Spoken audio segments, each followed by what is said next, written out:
तो फ्रेंड्स, आज होने वाली है आपकी बहुत ही जबरदस्त क्लास और बहुत ही महत्वपूर्ण क्लास जो होने वाली है आज आपके सीटेट के पॉजिटिव और नेगेटिव वर्ड की क्लास। देखिए, जो आपका सीटेट का एग्जाम होता है उसमें आती है आपकी पेडागोजी।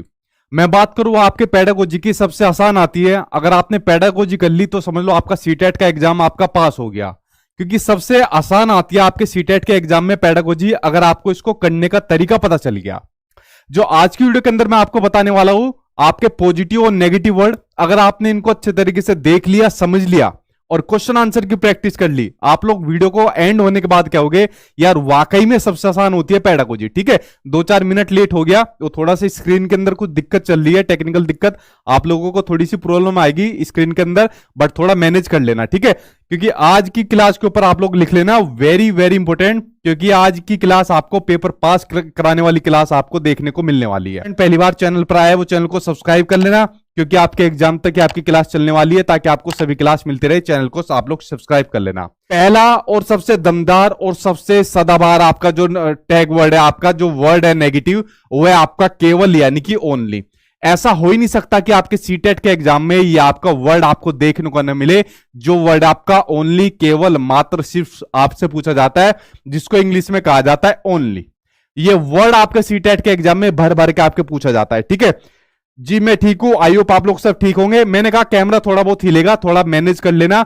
आज आपके कमेंट बॉक्स पे मेरा ध्यान कम रहेगा क्योंकि क्लास बड़ी होने वाली है। ठीक है, जब भी आपके 4 ऑप्शन आपको दिए होंगे, 4 ऑप्शन में जब कभी भी आपको ओनली वर्ड दिखे, केवल वर्ड दिखे, आपको हमेशा ध्यान रखनी है जितने भी ये पॉजिटिव और नेगेटिव वर्ड मिलेंगे 99% तक ये आपके काम करती है वाली ट्रिक। और जो ये ट्रिक काम करती है आपकी पेडागोजी के अंदर काम करती है। ठीक है, कंटेंट वाली चीजों के अंदर इसको मत घुसाना। ठीक है, तो आपके जो वर्ड मिलेगा केवल, कि बच्चों को केवल इस तरीके से पढ़ना चाहिए, बच्चों को केवल ये वाला काम करना चाहिए, बच्चों को केवल इस तरीके से इन चीजों को मैनेज करना चाहिए। जब भी कभी इस तरीके से केवल वर्ड दिया जाए तो समझ जाना वो आपका क्या ऑप्शन बन जाएगा, वो पूरा का पूरा ऑप्शन आपका केवल बन जाएगा। और केवल आते वर्ड को वो पूरा ऑप्शन आपका केवल बन जाएगा। जैसे सामने आपकी स्क्रीन पर इस तरीके से क्वेश्चन दिया हुआ है कि बच्चे किस प्रकार से सीखते हैं। जैसे मैंने आपसे कहा, क्वेश्चन आपके सामने स्क्रीन पर है, नीचे दिए गए स्टेटमेंट कथनों में से कौन सा इस प्रश्न के विषय में सही नहीं है। तो क्वेश्चन यहां पर पूछ लिया, नेगेटिव क्वेश्चन पूछ लिया। जब कभी आपसे क्वेश्चन नेगेटिव पूछे तो नेगेटिव का आंसर हमेशा नेगेटिव होगा। अगर पॉजिटिव पूछ लेगा तो आंसर फिर उसका पॉजिटिव होगा। ठीक है, तो देखते हैं, बच्चे तब सीखते हैं जब वे संज्ञानात्मक रूप से तैयार होते हैं। बिल्कुल सही बात है, जब वे आपके कोग्निटिवली रूप से आपके तैयार हो जाते हैं, उनके पास जानकारी आ जाती है, कोग्निटिव रूप से, संज्ञानात्मक रूप से जब उनके पास जानकारी आ जाती है, मैच्योर हो जाते हैं, तब वो सीख जाते हैं। तो पहली बात सही है। बच्चे अनेकों प्रकार से सीखते हैं, बिल्कुल सही बात है, परिवार में सीखते हैं, स्कूल में सीखते हैं, प्लेग्राउंड में सीखते हैं, ये वाली बात भी बिल्कुल सही है। तो ये भी आपका पॉजिटिव हो गया, दोनों बात पॉजिटिव है, हमें तो नेगेटिव ढूंढना है। बच्चे सीखते क्योंकि वे स्वाभाविक रूप से प्रेरित होते हैं, मोटिवेट होते हैं, ये वाली बात भी बिल्कुल सही है, तो ये भी पॉजिटिव हो गया। बच्चे केवल क्लास में सीखते हैं, ये वर्ड आ गया केवल। ठीक है, मैंने क्या कहा था, केवल क्या है, नेगेटिव। क्या बच्चे सिर्फ क्लासरूम में सीखते हैं? बच्चे प्लेग्राउंड में भी सीखते हैं, बच्चे घर में भी सीखते हैं, हर जगह बच्चे सीखते हैं। तो केवल आ गया, तो केवल क्या है, नेगेटिव। तो नेगेटिव का भाई क्या हो जाएगा, नेगेटिव। तो आंसर क्या हो जाएगा, 4th आंसर आपका सही हो जाएगा। और सीटेट के एग्जाम में केवल इतना आपको दिखाई देगा, मुझे तो ऐसा लगेगा कि हर बिना इसके तो शायद कोई आपका क्वेश्चन ही ना बने। तो केवल आपको बहुत देखने को मिलेगा, आपका जो ये वाला आपका नेगेटिव वर्ड है केवल। ठीक है, जैसे एक और क्वेश्चन सामने आपकी स्क्रीन पर दिया हुआ है, ये आपका कंटेंट से लिया हुआ है, बेसिकली पेडागोजी नहीं है। तो क्वेश्चन क्या दिया हुआ है आपका, कि समावेशी शिक्षा यानी कि इंक्लूसिव एजुकेशन, जो मानते हैं कि सभी बच्चों को समान रूप से समान शिक्षा दी जाए। ठीक है, बिना किसी भेदभाव के। इससे क्या मतलब है, आर्थिक रूप से कमजोर वर्गों का आरक्षण जो होता है, रिजर्वेशन होता है, केवल सरकारी स्कूलों में ही होता है। क्या केवल सरकारी स्कूलों में होता है? प्राइवेट स्कूल में भी होता है, 25 रिजर्वेशन वहां भी उनके लिए होता है। ठीक है, तो केवल आ गया। दिव्यांग छात्रों को सिर्फ, यहां पर बात होगी सिर्फ यानी ओनली, विशेष विद्यालयों में ही शिक्षा दी जाए। देखो, सीबीएसई वालों ने जो मेरा टैग वर्ड बेकार कराया ना, नेगेटिव वर्ड, वो कराया ही। ये जो ही वाला है ना, ये 50-50 काम करता है, इसकी बैटरी खराब कर दी सीबीएसई वालों ने। ये पहले इतना चलता था, जब पिछली बार पेपर होते थे, जो हिंदी की पेडागोजी आती थी उसमें सबसे ज्यादा चलता था, और इतनी स्पीड से पेडागोजी को सोल्व कराता था, बच्चा क्वेश्चन देखता था, ही आ गया, देखते उसको टिक कर दिया, ठीक है, ये गलत होगा, ऐसे ही होगा। लेकिन सीबीएसई वालों ने पिछली बार इसकी हवा निकाल दी, इस बार हम सीबीएसई वालों की हवा निकाल देंगे, ठीक है। तो इस बार इसको मत करना, ये टैग जो आपका ये वर्ड है आपका ही वाला नेगेटिव वर्ड है, ये काम का नहीं रहा, ठीक है। ये हो भी सकता है, नहीं भी हो सकता, इसलिए आज की वीडियो के अंदर मैंने इसको ऐड नहीं किया, ठीक है। तो ये आपका क्या हो गया, दूसरा सिर्फ, ये भी आपका नेगेटिव हो गया। तीसरा है सरकारी विद्यालयों में केवल फिर केवल आ गया। अगला है योग्यता से परे होकर सभी बच्चों को गुणवत्ता शिक्षा उपलब्ध कराई जाए, तो फोर्थ आंसर आपका ऐसे हो जाएगा, ठीक है। तो समझ गए, केवल सबसे सदाबहार और सबसे बढ़िया आपका टैग वर्ड है आपका नेगेटिव आपका टैग वर्ड है, ठीक है। अब बात करते हैं आपके दो टैग वर्ड की एक साथ बात करते हैं, आपके पॉजिटिव और नेगेटिव की एक साथ बात करते हैं। एक होता है आपका एक होता है आपका पैसिव, जिसको निष्क्रिय कहा जाता है। दूसरा होता है आपका सक्रिय, जिसको एक्टिव कहा जाता है। देखिए, आपको इनके नाम से पता चल रहा है, एक होता है एक्टिव, एक होता है पैसिव। आप लोग मुझे सिंपल से एक बात बताओ, आप लोग यहां पढ़ने आए हो, मैं आपको पढ़ाने आया हूं, क्या आप बिना एक्टिव हुए पढ़ सकते हो, या बिना एक्टिव हुए मैं आपको पढ़ा सकता हूं? नहीं पढ़ा सकता, ना ही आप लोग पढ़ सकते हो। तो आपको पढ़ने के लिए और मुझे पढ़ाने के लिए एक्टिव होना बहुत ज्यादा जरूरी है, ठीक है। निष्क्रिय होके ना तो आप लोग पढ़ सकते, ना ही मैं पढ़ा सकता, इसलिए निष्क्रिय नेगेटिव होगा पॉजिटिव होगा? नेगेटिव होगा। और सक्रिय पॉजिटिव होगा या नेगेटिव होगा? पॉजिटिव होगा। समझ गए, दोनों में डिफरेंस हो गए। तो इसलिए आपको पैसिव के साथ नहीं जाना, पैसिव नेगेटिव होगा और आपका जो है एक्टिव, आपका सक्रिय जो होगा वो आपका पॉजिटिव होगा। ये बात आप लोग समझ गए, ठीक है। इसलिए टीचर को भी और स्टूडेंट को भी, दोनों को कैसा होना पड़ेगा? सक्रिय होना पड़ेगा। अगर आप भी और मैं भी, अगर दोनों में से एक भी पैसिव हो गया, निष्क्रिय हो गया, तो जो हमारा जो टीचिंग लर्निंग प्रोसेस है, जो शिक्षण अधिगम प्रक्रिया है, वो क्या कंप्लीट हो पाएगी? नहीं हो पाएगी, ठीक है। समझ गए, तो दोनों का एक्टिव होना बहुत ज्यादा जरूरी है। क्वेश्चन सामने आपकी स्क्रीन पर है कि एक बाल केंद्रित शिक्षा में, एक चाइल्ड सेंटर्ड क्लासरूम में शिक्षिका की कोई भूमिका नहीं होती। बिल्कुल गलत बात है भाई, शिक्षिका की भूमिका होती है। अगर शिक्षिका नहीं होगा, टीचर नहीं होगा, तो पढ़ाएगा कौन बच्चे को? शिक्षिका की सक्रिय भूमिका होती है, यानी एक्टिव भूमिका होती है, पॉजिटिव दिख गया मुझे। तथा विद्यार्थी यानी स्टूडेंट की निष्क्रिय भूमिका होती है। मैंने क्या कहा? दोनों को पैसिव एक्टिव होना जरूरी है। इसने एक को एक्टिव बना दिया, दूसरे को पैसिव बना दिया, गलत हो जाएगा आपका। विद्यार्थियों की सक्रिय भूमिका होती है, बिल्कुल सही बात है। और शिक्षिका की निष्क्रिय भूमिका होती है, या इसने उल्टा कर दिया, ठीक है, तो ये भी नहीं होगा। शिक्षिका व विद्यार्थियों दोनों की ही सक्रिय भूमिका होनी जरूरी है। आंसर आपका फोर्थ आंसर सही हो जाएगा। तो इन दोनों के बारे में आप लोग समझ गए, एक्टिव आपका पॉजिटिव है, पैसिव आपका नेगेटिव है, ठीक है। इन दोनों के बारे में इस तरीके से आपको करना है। ये आपके अलग अलग भी पूछे जाते हैं, एक साथ भी पूछे जाते हैं। ये बड़े महत्वपूर्ण आपके नेगेटिव और आपके पॉजिटिव वर्ड है। बात करते हैं आपका बड़ा महत्वपूर्ण आपका नेगेटिव वर्ड। पिछली बार बहुत धमाल मचाया इसने, जो पिछली बार आपका ऑनलाइन एग्जाम हुआ था, ठीक है, मल्टीपल शिफ्ट में जो आपके क्वेश्चन पूछे गए थे। पता नहीं है भाई साहब ने क्या खा लिया, लगभग हर शिफ्ट के अंदर ये पूछा गया, ठीक है, क्योंकि एनईपी 2020 पूछी गई थी, राष्ट्रीय शिक्षा नीति पूछी गई थी, तो उसकी वजह से हर शिफ्ट में देखने को मिला। ये नेगेटिव वर्ड है आपका मानकीकृत, स्टैंडर्डाइज आपका, ठीक। और ये वर्ड आपका ऐसे पूछा गया, मानकीकृत, इसको आकलन दे दिया कहीं पर, ठीक है, मानकीकृत इसको आकलन, या मानकीकृत स्टैंडर्डाइज असेसमेंट दे दिया, या स्टैंडर्डाइज आपका पेपर दे दिया, ठीक है। तो इस तरीके से इसको पूछा गया, ये स्टैंडर्डाइज, इसको टेस्ट दे दिया, ठीक है। इसके आगे कुछ भी नाम दे दिया, या तो असेसमेंट दे देगा एग्जामिनर, या पेपर दे देगा, या टेस्ट दे देगा। मानकीकृत आकलन दे देगा, मानकीकृत पेपर दे देगा, मानकीकृत आपके टेस्ट दे देगा। आपको नाम याद रखना है इस भाई साहब का, मानकीकृत, इसको मत भूल जाना बिल्कुल भी। तो मानकीकृत आपका क्या है? नेगेटिव। अब क्या हो गया, ये मानकीकृत होता क्या है? देखो, मानकीकृत होता क्या है, आपको जो मानकीकृत होता है, स्टैंडर्डाइज टेस्ट होता है, पेपर होता है, ये वो मानकीकृत होता है जो पहले से चीजें चलती आ रही है, ठीक है। जो एक मानक होते हैं, एक रूल्स होते हैं जो पहले से चलते आ रहे हैं। बच्चा स्कूल के अंदर गया, स्कूल के अंदर जाने पर बच्चों को सेम जो रूल्स होते हैं, जो मानक होते हैं स्कूल के, कि भाई स्कूल के अंदर जाओगे, 6 महीने बाद आपका एग्जाम होगा, 1 साल बाद आपका एग्जाम होगा, इसके अंदर आपको क्वालिफाई करना है, आपने क्वालिफाई कर लिया तो नेक्स्ट क्लास के अंदर हम आपको प्रमोट कर देंगे। बच्चे ने कुछ नॉलेज गेन करी, नहीं करी, कोई कौशल सीखे, नहीं सीखे, कुछ व्यवहार के अंदर अपना सीखा, कोई नई स्किल सीखी, नहीं सीखी, कोई मैटर नहीं करता। बस उसको उसने कितने नंबर गेन करे इसके ऊपर पूरा पूरा ध्यान रखना है। तो इसलिए एनईपी 2020 राष्ट्रीय शिक्षा नीति ने कहा भाई इसको तो खत्म करो। जब बच्चा कोई चीज नहीं सीख पा रहा, कोई क्वेश्चन नहीं सीख पा रहा, कोई नई स्किल नहीं सीख पा रहा, तो इसका मतलब ही क्या रह जाता है। इसलिए इसको नेगेटिव माना गया मानकीकृत को, ठीक है। चाहे मानकीकृत पेपर हो, टेस्ट हो, मानकीकृत किसी भी तरीके की चीज हो, पेपर में कहीं भी है भाई साहब दिख जाए, पेन लेकर बैठ जाना और समझ जाने आपका क्या है, नेगेटिव आपका। और बहुत बार आपका पिछली बार आपके पेपर में देखने को मिला था, ठीक। जैसे एक क्वेश्चन इससे जुड़ा हुआ सामने आपकी स्क्रीन पर आ गया कि एक सामाजिक संरचनात्मक कक्षा में कौन सी आकलन विधि अधिक उपयुक्त रहेगी, वो आपको बताना है। पहली है सहयोगी प्रायोजित कार्य यानी कोलैबोरेटिव प्रोजेक्ट, बिल्कुल सही बात है। कोलैबोरेटिव प्रोजेक्ट मतलब जिसमें अपने जो सहपाठी वगैरह होते हैं, आपस के दोस्त यार होते हैं, आपस में एक साथ मिलकर प्रोजेक्ट बनाएंगे, साथ में सहपाठी अधिगम करेंगे, एक साथ सीखेंगे। पहला तो सही हो जाएगा। तो पहला तो आपका पॉजिटिव है, बिल्कुल सही होगी। एक शब्दों वाले वस्तुपरक प्रश्न यानी ऑब्जेक्टिव क्वेश्चन रहेंगे आपके, वन वर्ड वाले आंसर, तो ये तो आपका होने से रहा। उसके अलावा मानक परीक्षण आपका स्टैंडर्डाइज टेस्ट, मैंने क्या बताया था, ये क्या होता है आपका, नेगेटिव होता है आपका, तो ये तो आपका होने से रहा।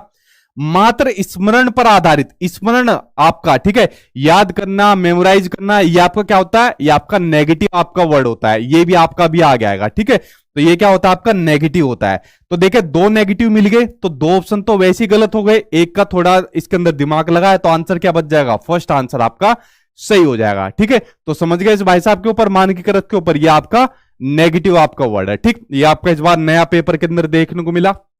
अब बात करते हैं नेगेटिव वर्ड के ऊपर, कुछ और के ऊपर।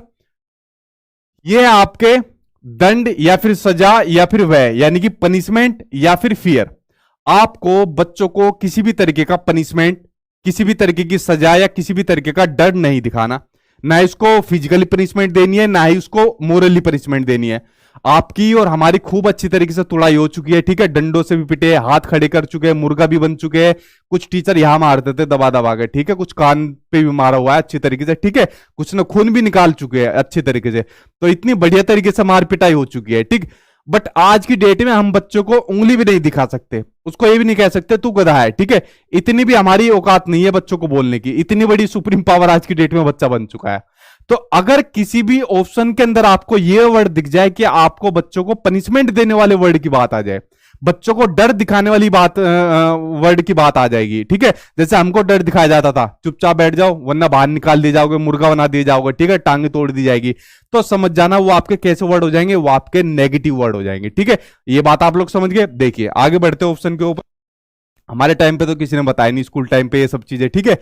देखिए क्वेश्चन दिया हुआ है आपको कि एक प्राथमिक विद्यालय की जो अध्यापिका है वो बच्चों को एक प्रभावशाली समस्या समाधानकर्ता बनाने के लिए किस प्रकार से उसको प्रोत्साहित कर सकती है, यानी एक बहुत बढ़िया उसको प्रॉब्लम सोल्वर बनाना चाहती है, तो उसके लिए वो किस प्रकार से एनकरेज कर सकती है। प्रॉब्लम सोल्वर कैसे, मतलब जिसमें बच्चा किसी प्रॉब्लम को, किसी समस्या को अपने आप उसका समाधान कर सके, ठीक है। तो उसके लिए उसको किस प्रकार एनकरेज कर सकती है। जैसे आपके सामने प्रॉब्लम क्या है, सीटेट का एग्जाम, तो सीटेट के एग्जाम को किस प्रकार से अच्छे नंबर से आप लोग पास कर सकते हो, तो इसके लिए आपको किस प्रकार से एनकरेज कर सकती है, ठीक है। तो इसके लिए एक टीचर क्या काम कर सकता है, ये इस तरीके का क्वेश्चन है। अब देखिए आंसर दिया हुआ है इसमें, ऑप्शन दिए हुए इसमें, प्रत्येक छोटे कार्य के लिए भौतिक पुरस्कार देकर। अब देखिए जो पुरस्कार होता है, पुरस्कार होता है आपका नेगेटिव वर्ड। क्या होता है पुरस्कार आपका, नेगेटिव वर्ड। अब क्या हो गया सर, हमें तो पुरस्कार जो मिलते हैं ये नेगेटिव वर्ड कहां से हो गए, पुरस्कार तो ज्यादा ज्यादा मिलनी चाहिए, नहीं। जो पुरस्कार होते हैं, रिवार्ड होते हैं, वो आपका नेगेटिव वर्ड होते हैं।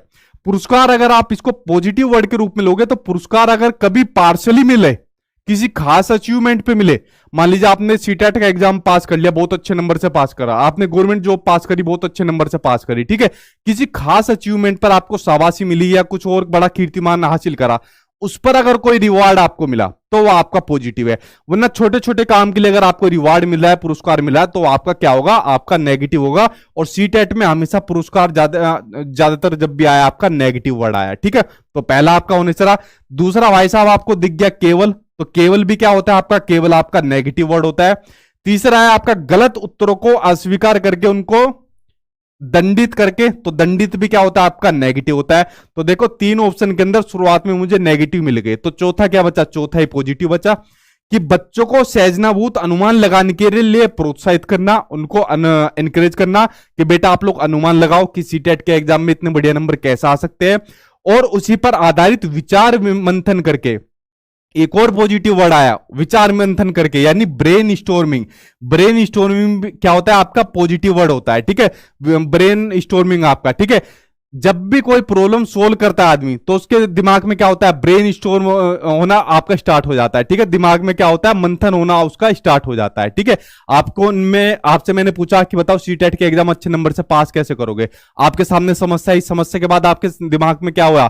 आंधी तूफान आना शुरू हो गया, ठीक है, विचार आने आपके शुरू हो गए। यार डेली सचिन सर की क्लास अटेंड करेंगे 8 बजे, उनके नोट्स को अच्छे तरीके से कर जाएंगे, इतने घंटे पढ़ेंगे। तो ये जो ब्रेन स्टॉर्मिंग होता है ना, इसको हमेशा आपको एक पॉजिटिव समझना है, ठीक है। तो ये क्या होता है? आपका पॉजिटिव होता है। और शुरू में तीनों ऐसा मुझे दिख गए थे, ये तीनों के तीनों क्या है? आपके नेगेटिव होते हैं। तो आंसर आपका फोर्थ आंसर आपका सी हो जाएगा, ठीक। तो समझ गया, आपका पनिशमेंट और भय वगैरह आपके नेगेटिव होते हैं, ठीक। चलिए बढ़ते आपके अगले, आपके नेगेटिव वर्ड के ऊपर अगले कौन कौन से हैं। अगला है आपका व्याख्या या व्याख्यान। बात एक है दोनों की। यह आपका नेगेटिव वर्ड होता है जहां पर बच्चों को कुछ लेक्चर देने की बात या व्याख्या की बात आ जाएगी, या व्याख्यान विधि की बात आ जाएगी, या फिर बच्चों को डेफिनेशन की या परिभाषा देने की बात आ जाएगी। तो ये भी आपका क्या होंगे? ये आपके नेगेटिव वर्ड हो जाएंगे, ठीक है। आपको बच्चों को डेफिनेशन नहीं देनी, परिभाषा नहीं देनी, आपको ना ही उन्हें कोई आपको लेक्चर देना है, ठीक है। और खासकर प्राइमरी पर तो ये काम भूल कर भी मत कर लेना, ठीक है। अपर प्राइमरी पर आप लोग, बड़ी क्लासों में आप लोग एक बारी को इनको कर सकते हो, ठीक। तो ये आपके नेगेटिव वर्ड होते हैं। अब देखिए इनसे संबंधित क्वेश्चन कैसा आएगा, उसके ऊपर एक बार नजर डाल लेते हैं। क्वेश्चन सामने आपकी स्क्रीन पर आ गया कि एक अध्यापिका अपने विद्यार्थियों में खोजी अधिगम। यार देखो इसको मैं भूल गया, और मेरी ये याद था जब मैं पीडीएफ को उसको बना रहा था, मेरी ये याद था, लेकिन पता नहीं गलती से कैसे निकल गया, ठीक है, स्किप हो गया। डिस्कवरी लर्निंग पिछली बार आपके ऑनलाइन एग्जाम में इतनी बार पूछा गया है, खोजी अधिगम, जिसका कोई तुक ही नहीं है, ठीक है। और गलती से आज पीडीएफ में रह गया। खोजी अधिगम आपका क्या है? आपका पॉजिटिव आपका वर्ड है, ठीक है। खोजी अधिगम, जिसमें बच्चा खुद अपने आप खोज करते हुए चीजें सीखता है। हम बच्चे से कहेंगे बेटा जा 5 जानवरों के बारे में लिख के आ, या 5 जानवरों के बारे में जितनी डिटेल है पता करके आ, तो बच्चा अपने आसपास के परिवेश में जाएगा, डॉग के बारे में लिखेगा, बिल्ली के बारे में लिखेगा, ठीक है, उसके अलावा गाय भैंस के बारे में लिखेगा। तो जब वो इस तरीके से डिस्कवरी लर्निंग खोजी अधिगम करेगा तो ज्यादा जल्दी सीखेगा, और उसके अलावा डिटेल में चीजें सीखेगा। तो इसको जब भी कभी आपको खोजी अधिगम देखने को मिल जाए तो समझ जाने ये आपका पॉजिटिव लर्निंग है, भर भर के आपके ऑप्शन के अंदर पूछा गया था, ठीक है। तो बाई मिस्टेक ये स्किप हो गया, लेकिन शुक्र है भगवान का क्वेश्चन के अंदर मिल गया, ठीक है। तो खोजी अधिगम को सुसाध्य करना चाहती है एक अध्यापिका अपने बच्चों के बीच में, ठीक है, यानी अध्यापिका बढ़िया है वो। तो इसके लिए उस अध्यापिका को क्या करना चाहिए? बताओ उस अध्यापिका को क्या करना चाहिए? व्याख्यान विधि का अत्यधिक प्रयोग करना चाहिए। व्याख्यान विधि क्या होती है? मैंने पहले बता दी, व्याख्यान विधि ये आपकी नेगेटिव होती है, ठीक, ये तो नहीं करना चाहिए। केवल भाई साहब मुझे शुरू में ही मिल गए, मुझे आगे पढ़ने की जरूरत नहीं है, केवल भी आपका क्या होता है? नेगेटिव होता है। आवश्यकता मार्गदर्शन के साथ स्वनिर्देशित प्रयोग को सुसाध्य करना चाहिए। अगर बच्चे से कहते हैं कि बेटा आसपास के 5 जानवरों के बारे में लिखकर लेकर आओ, डिस्कवरी उसको खोजी अधिगम के बारे में कह दिया, ठीक है। तो आवश्यकता मार्गदर्शन के साथ, जहां पर भी बच्चों को जरूरत पड़ रही है, मार्गदर्शन की, गाइडेंस की जरूरत पड़ रही है, उसके साथ स्वनिर्देशित प्रयोग को सुसाध्य करना चाहिए, ठीक है। जहां जरूरत पड़ रही है उसके साथ साथ बच्चे को उसके साथ साथ गाइडेंस देनी चाहिए। तो सबसे बढ़िया और इफेक्टिव तरीका आपका यही रहेगा, आंसर थर्ड हो जाएगा। विद्यार्थी को बिना किसी मार्गदर्शन के खुद काम करने देना चाहिए।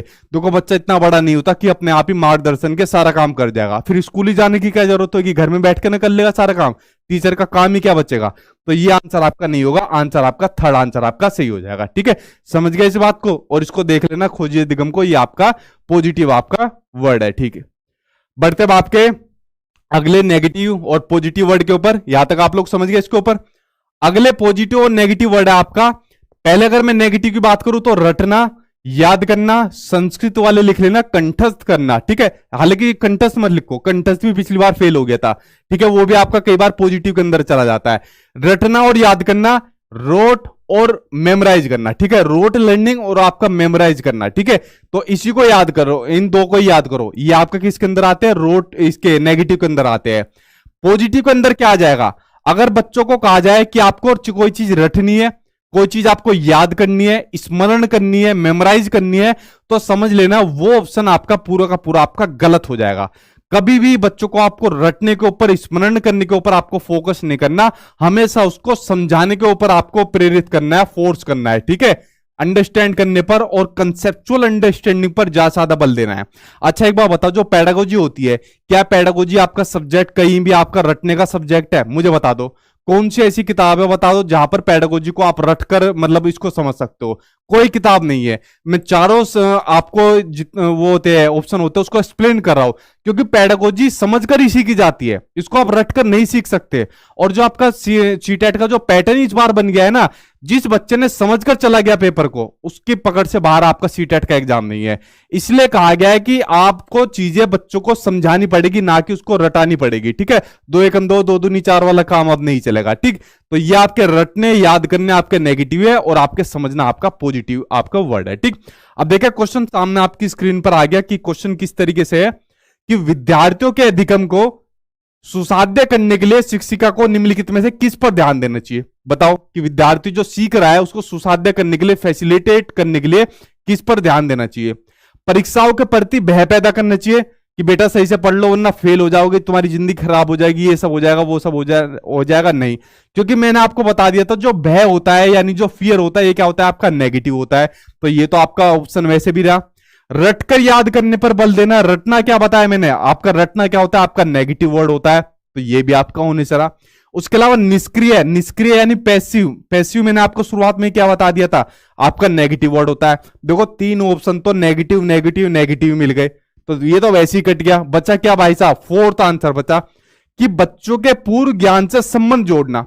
अगर आप बच्चे के दिगम को फैसिलिटेट करना चाह रहे हो, बढ़ाना चाह रहे हो उसको, तो बच्चों के पूर्व ज्ञान से संबंध से जोड़ना कि बच्चों को कोई चीज आप सिखा रहे हो तो सिखाने से पहले बच्चे के पूर्व ज्ञान को जानो कि बेटा आपको ये मैं चैप्टर पढ़ा रहा हूं, क्या इस चैप्टर के बारे में आपको कुछ नॉलेज है?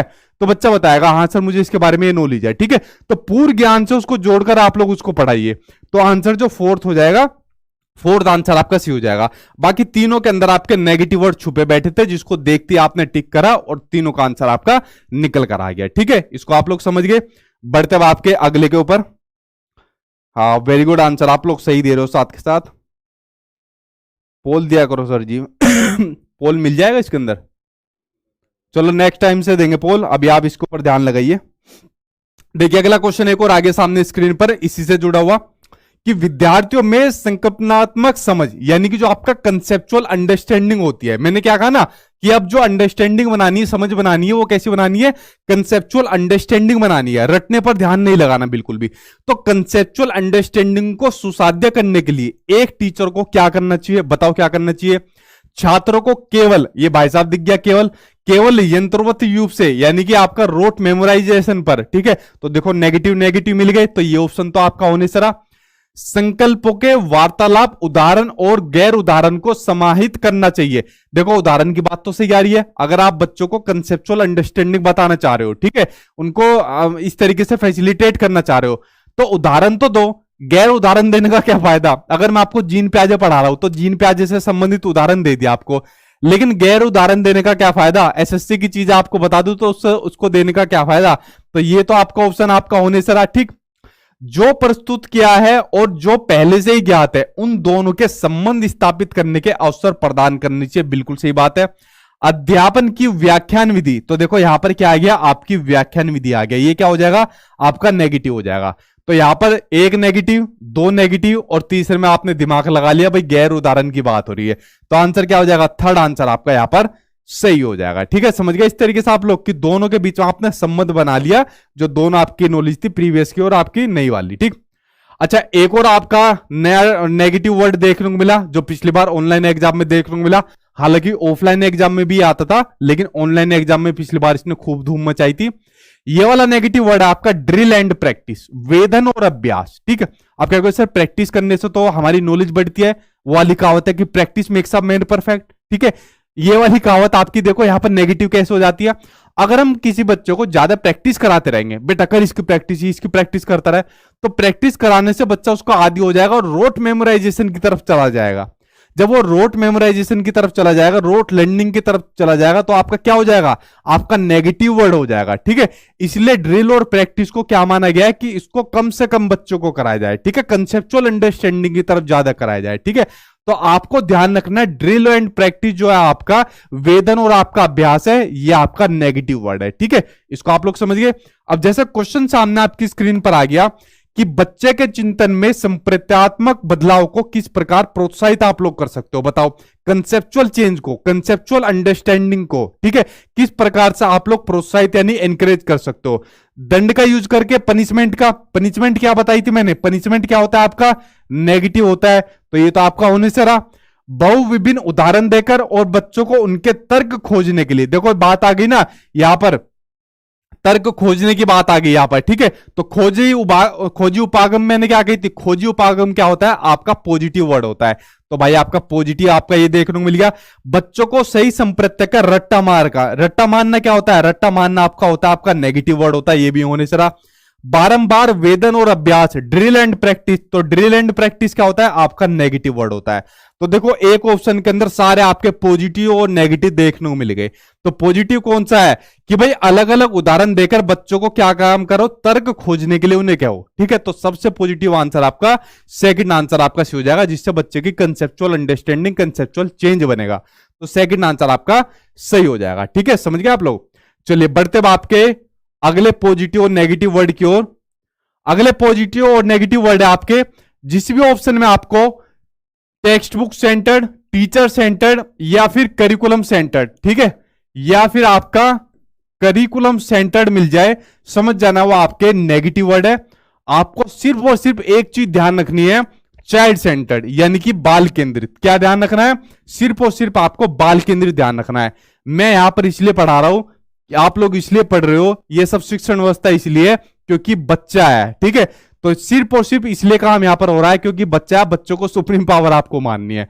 ठीक है, तो जितनी भी शिक्षण व्यवस्था चल रही है मैं पढ़ा रहा हूं, आप लोग पढ़ रहे हो, सरकार वैकेंसी निकालती है, सरकार वैकेंसी देती है, टीचर बनाती है, योजना बनाती है, क्योंकि सेंटर में कौन है, बच्चा है। ठीक है, तो ये बात आपको ध्यान रखनी है, बच्चे से बड़ी सुप्रीम पावर कोई नहीं है। अगर आपने इस बात को अपने दिमाग में बैठा ली और बच्चे के हित में हमेशा आंसर दिए, ठीक है, पूरी दुनिया एक तरफ और बच्चा एक तरफ, और अगर आप बच्चे के साथ में चले गए आपका आंसर कभी गलत नहीं होने का। ठीक है, तो ना तो आपको चाइल्ड से टेक्स्ट बुक सेंटर्ड मानना, ना टीचर सेंटर्ड मानना, ना ही करिकुलम सेंटर्ड मानना, सिर्फ और सिर्फ क्या मानना है आपको, चाइल्ड सेंटर्ड मानना है, यानी कि बाल केंद्रित मानना है।